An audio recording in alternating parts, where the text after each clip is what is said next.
오늘 저녁에 읽은 말씀은 바울 사도가 후배 목회자라고 여겨지고 또 바울 사도가 표현하기는 내가 영적으로 낳은 아들이다 라고까지 불렀던 디모데에게 보냈던 편지, 그것의 두 번째 편지인 디모데 후서입니다. 오늘 우리가 읽은 단락의 말씀은 하나님의 교회, 또 하나님의 집에 있는 수많은 일꾼들이 있는데 그 일꾼들은 어떤 일꾼이 되어야 하느냐 하는 것을 알려주는 아주 중요한 단초가 되는 말씀입니다.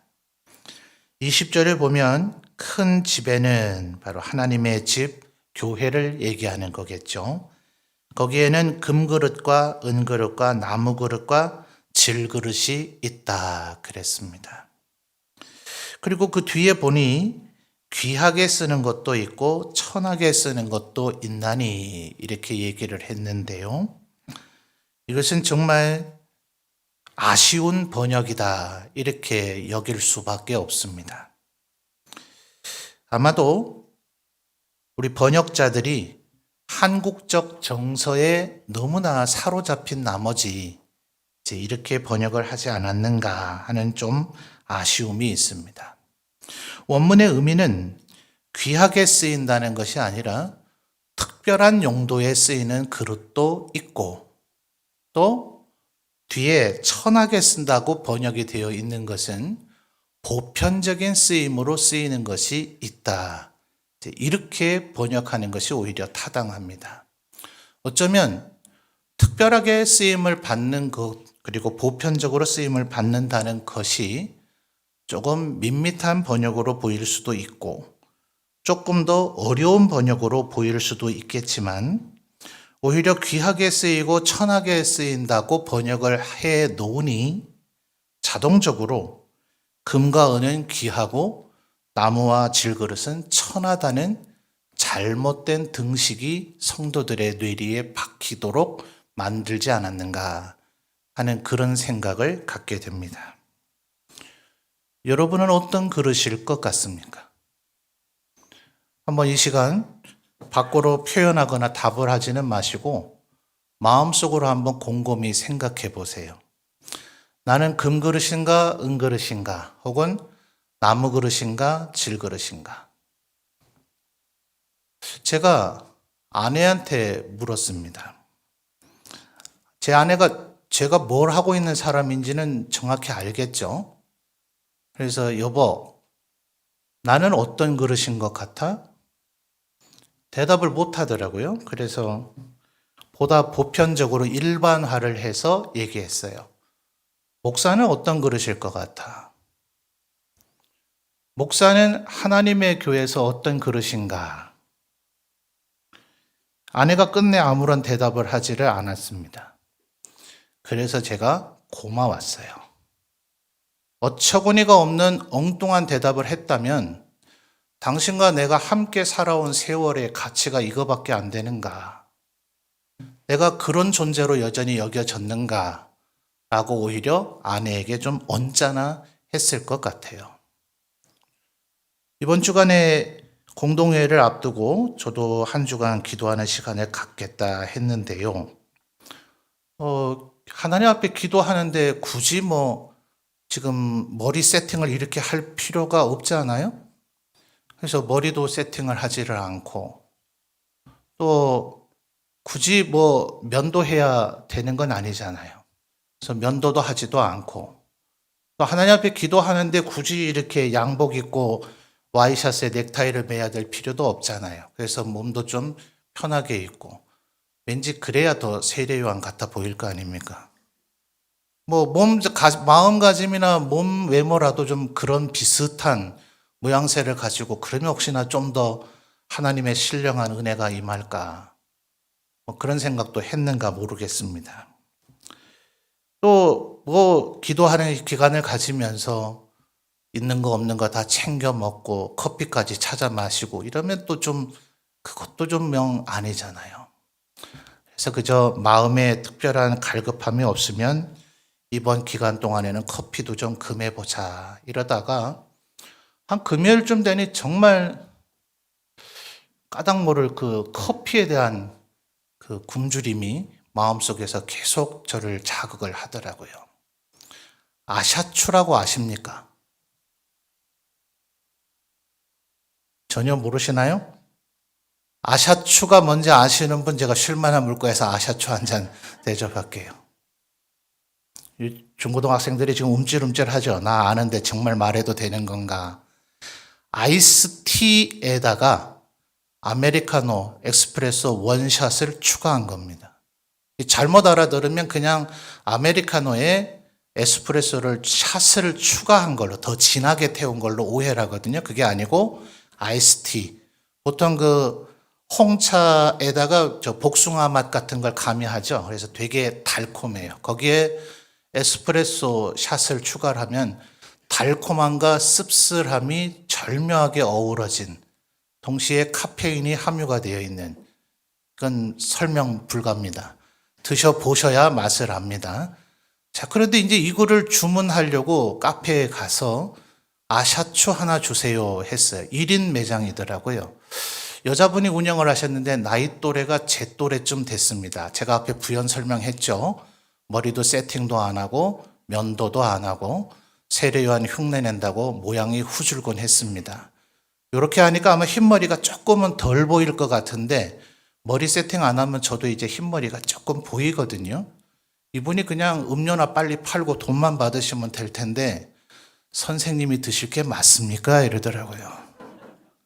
무슨 의미냐 하면 젊은 세대들이나 찾을 음료인데 당신이 이걸 정말 마실 줄을 아느냐? 이 메뉴가 뭔지를 아느냐? 뭐 이런 의미였어요.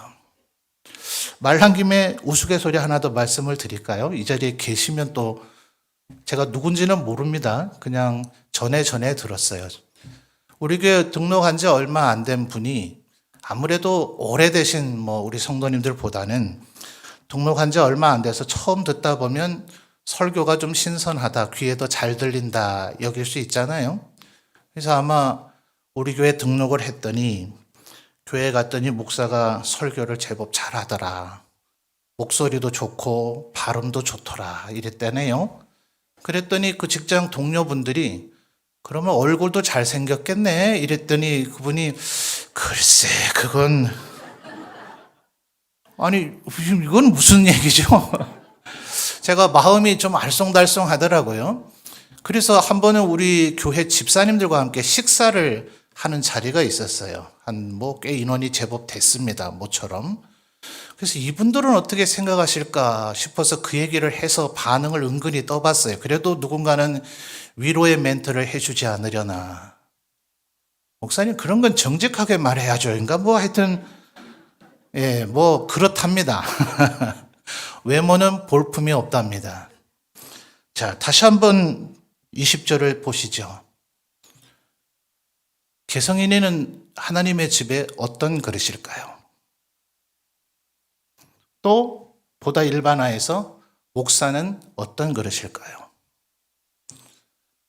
저에게 이 그릇 중에 어떤 그릇이 되기를 원하냐고 물으신다면 저는 나무 그릇이 되고 싶습니다.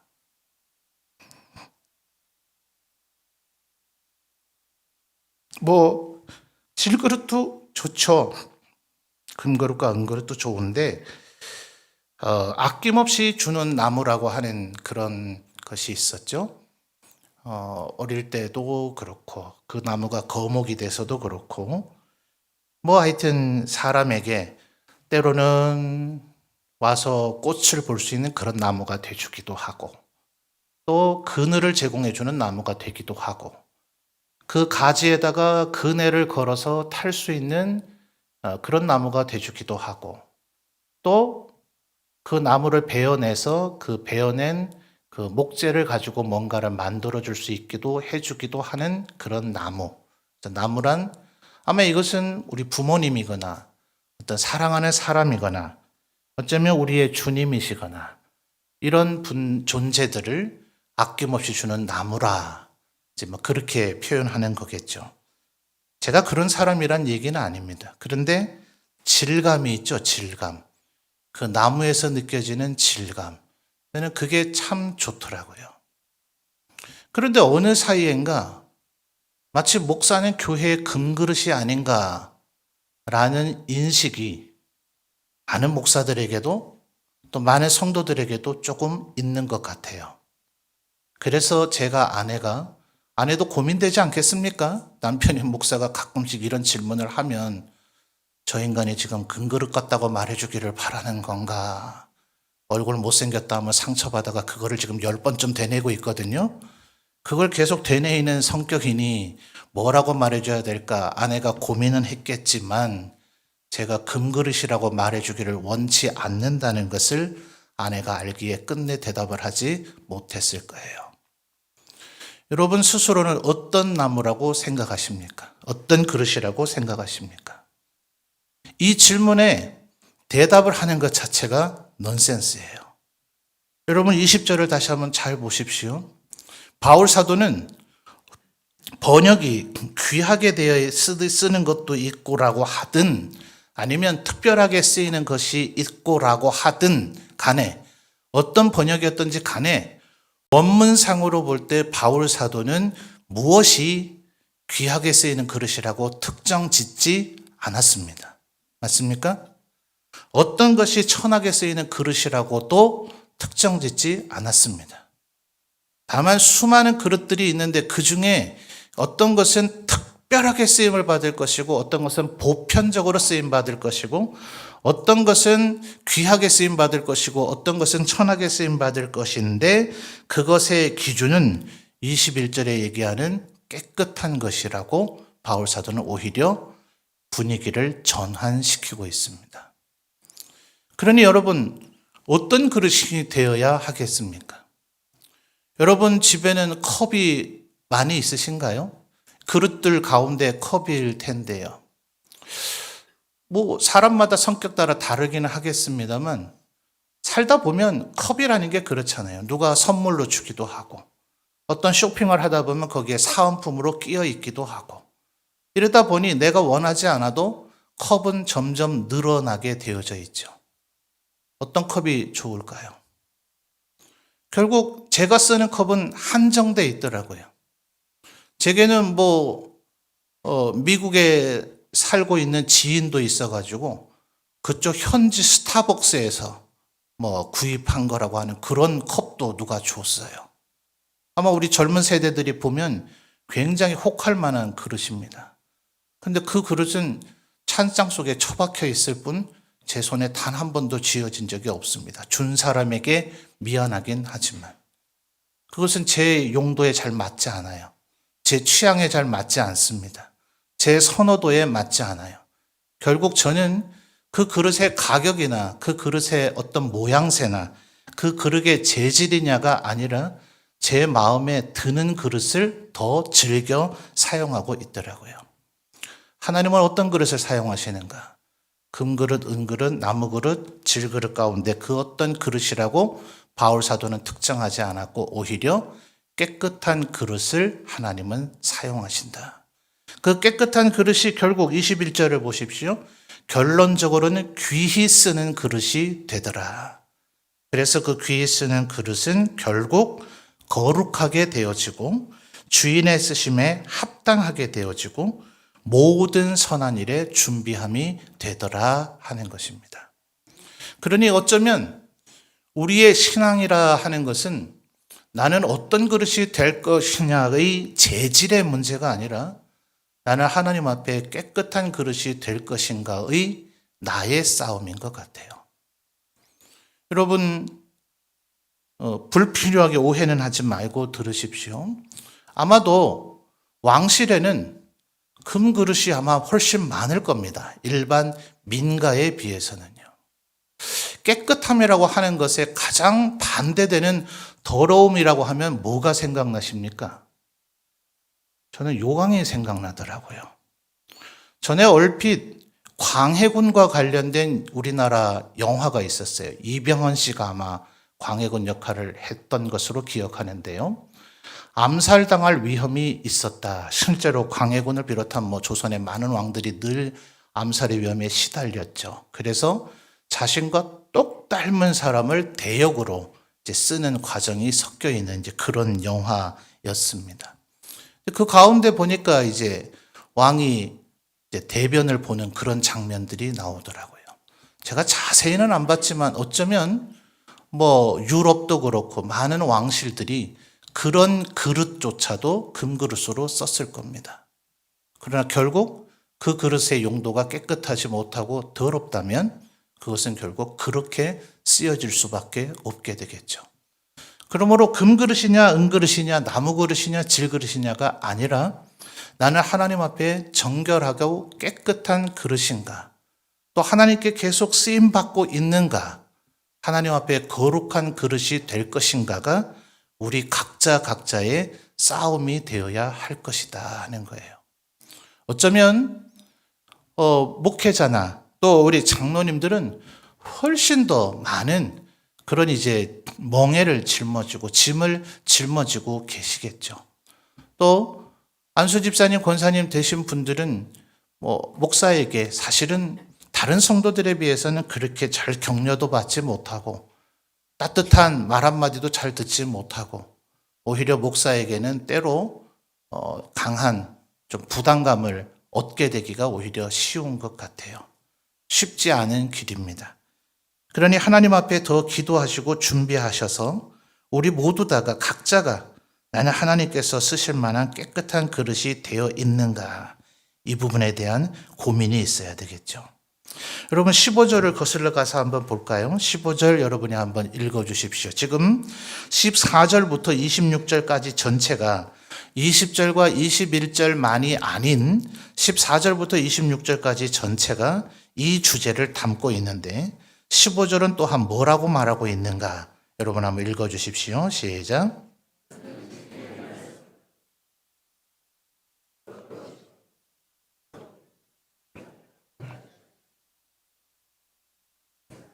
아멘. 자, 깨끗한 그릇이 되기 위한 하나의 방편을 지금 15절은 얘기하고 있습니다. 15절 상반절에 뭐라고 얘기합니까? 진리의 말씀을 옳게 분별하며 그리고 부끄러울 것이 없는 일꾼으로 인정된 자로 자신을 하나님 앞에 드리기를 힘쓰라. 어쩌면 하반절은 지금 21절에서 얘기하는 깨끗함이라고 하는 주제와 중첩되고 있는지 몰라요. 깨끗하고 싶지 않은 사람이 어디 있겠습니까? 깨끗하면 하나님께서 쓰시기에 부족함이 없는 그런 일꾼이 되겠죠. 부끄러울 것이 없는 일꾼이 되겠죠. 그러기 위해서는 진리의 말씀을 옳게 분별해야 된다 하는 것입니다. 하나님의 말씀을 더욱더 끊임없이 읽고 그 말씀에 사로잡힐 때, 그럴 때 우리가 깨끗한 그릇이 된다 하는 것이죠. 또한 22절을 한번 또 읽어보도록 하겠습니다. 여러분이 22절 읽어주십시오. 시작.